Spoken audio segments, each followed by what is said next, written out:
Hello and welcome to the Rippling Pages podcast.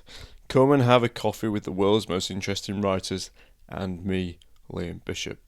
This is some bonus content from my interview with Gurnaik Johal. And Gurnaik Johal was joining me to discuss his novel SARASWATI, which was published by Serpent's Tale.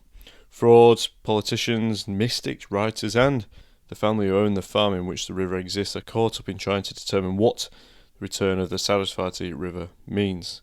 This, however, is some bonus content where I'm talking to Gurnaik about objects of influence. So I asked Gurnaik to provide me with an object that he associates with the writing of the novel. So let's get into it. And as ever, please follow, share, like, review, subscribe, or simply just tell your friends about the Rippling Pages so that you never miss a coffee with another great writer.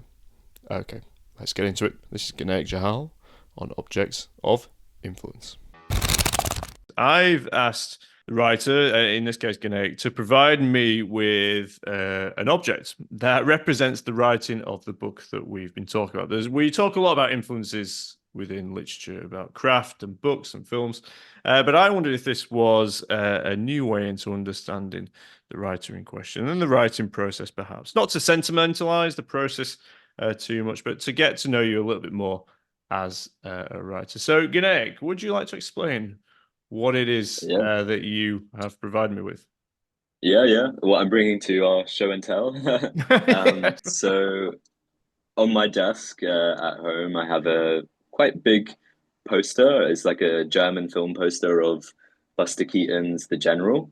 And it's sort of bright orange and purple and sort of shows Keaton riding a steam train as if it was a horse, as if he was riding into battle. Maybe I'm sort of cheating here because it is in a sense me talking about a movie I love. But for me, The General is like maybe a perfect piece of art, as perfect as I can imagine. And I don't know, it being on my desk, looking down at me as I write is vaguely inspiring, I suppose. Because and it sort of, in a sense, maybe reminds me not to take the writing too seriously, as I don't think Buster Keaton would. Interesting, a perfect piece of art, and I can see it's a big, colourful, and it's sort of propped up on the back of your desk, and it is big and it's colourful. Yeah. What is it that inspires you about that particular poster and beyond the film and the film's interesting? Right. But what is it that inspires you about? Has it been with you a long time? Is it something that It what is hasn't. It it? was a gift to myself. I think must have been when I'd finished the main part of writing. Okay. I say that, and then I ended up having to write a lot more. So it wasn't quite a finishing the book gift. But no, I suppose I've been looking at quite a dry white wall for a long time in writing, and a lot of this book was actually written in very depressing places like Pret in London, because I would write before work, and then on my lunch break, and then after work, and at the time I was sort of deepest in the writing. I got one of those free subscriptions, and I would just basically spam the system, so I kept getting free subscriptions. So wherever I was in London, it's a universal rule. There is a Pret around the corner. So anyway, so I was writing this novel in maybe not the most glamorous places. So potentially as a gift to myself, trying to make a bit of a nicer area to work in.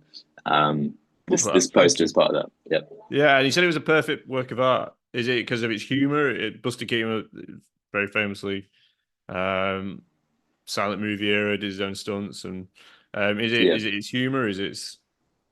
I think absolutely it's humor. It's also its forward propulsion. It's always constantly moving at pace forwards. And I think I've written what is essentially quite a labyrinthine novel where we have all these separate sections and we've got these sort of threads interweaving and so on. Um, and it is complicated and it's set around the world and in different time zone, in parts of history and all this sort of stuff as we've been discussing. Mm. But I never wanted to lose sight of the forward propulsion that leads a reader through a narrative.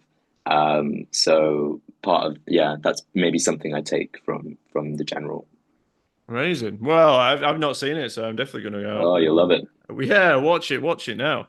Yeah. Oh well, thanks for that, Gurnaik. Yeah, what? I'm just envisioning I could put that on socials, and I could have maybe a clip of you talking, and then a picture of the object if you're okay with that. Or Okay, cool. Yeah, I can take a nicer picture of it if you want. well, it don't have to be. Maybe that's the beauty of it. But yeah, thanks for joining me, Gurnaik. I really enjoyed that. Really enjoyed getting to know your book, Yeah, getting to know you. It has been my pleasure. So it's just honestly very lovely to chat with you, and thanks so much for the. I feel like your questions are really nice and in depth. thank you.